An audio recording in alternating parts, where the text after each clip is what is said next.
another Tuesday with 3 girls around the world.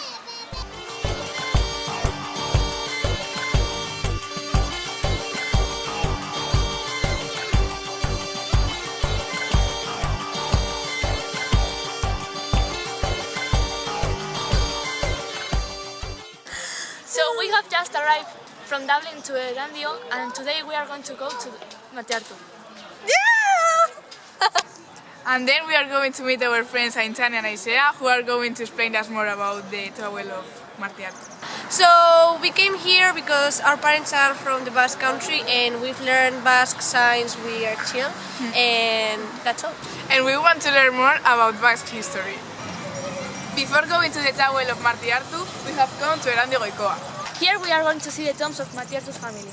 Who were owners of a lot of properties in Erandio in the centuries 15 and 16.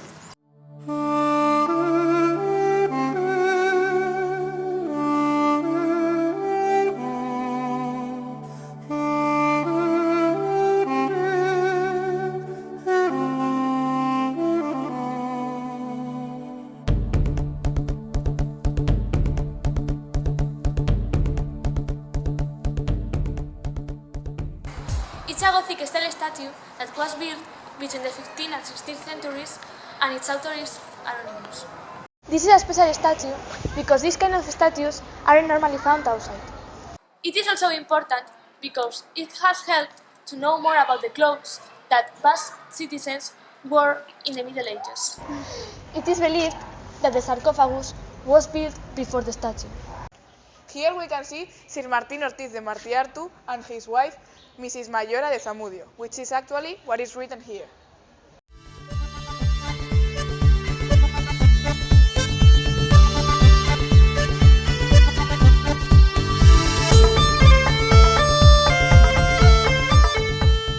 Down here, there are 3 seats.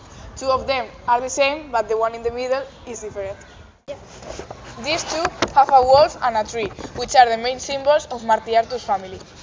And this one has waves, which are the main symbols of Zamudio's family.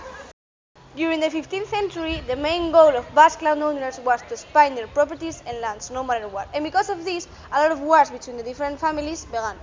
Actually, in the 15th of November of 1415, during a war between most Vizcaya's families and brotherhoods against Gonzalo Moro's troops, who was a Basque mayor, Don Martín Ortiz de Martiartu died. Gaur etorri gara Martiartura eta hau dira Aintzane eta Aisea. Martin Ortiz da Martiartu eraikitzea agindu zuena 15. mendearen hasieran. Kokapen estrategikoa du eta kostaldearekin lotuta zegoen. Botere ekonomiko handia izan zuen pertsonak eta merkantziak Martiartutik igarotzeagatik ordaindu behar zutelako. Dakizuenez, 15. mendean Bizkaiko familien arteko gudak ugariak ziren, eta horregatik babesleku etxeak edo dorretxeak deituriko dorreak eraikitzen hasi ziren. Bizkaiko familia garrantzitsu gehienek dorretxea, ermita, errota eta burdinola zituzten, baina Martiarturi dagokionez gaur egun dorretxea eta ermita baino ezin dira ikusi. Dorretxea bera kanpo erasoetatik babesteko lekurik gordenean eraiki zen, gainerako defentsak garaituz gero azken babesleku izan zedin. Horrez gain, beheko solairua eta lehenengo solairua eskutalekuz konektaturik zeuden ihes egin ahal izateko. Igotzen edo beheko ateetatik sartzen saiatzen ziren erasotzaileen gainera olioa edo irakiten zegoen edozein likido botatzen zuten defentsaileek. Zer gertatu zen egurrezko dorrearekin? 1300. urtean, Diego Pérez de Leguizamón semeak Martiartuko dorretxea erre zuen, Martiartu jauna zena barruan zegoera eta horregatik Martiartu familiako zenideen lehenengo berria Martin Ortiz de Martiarturena da.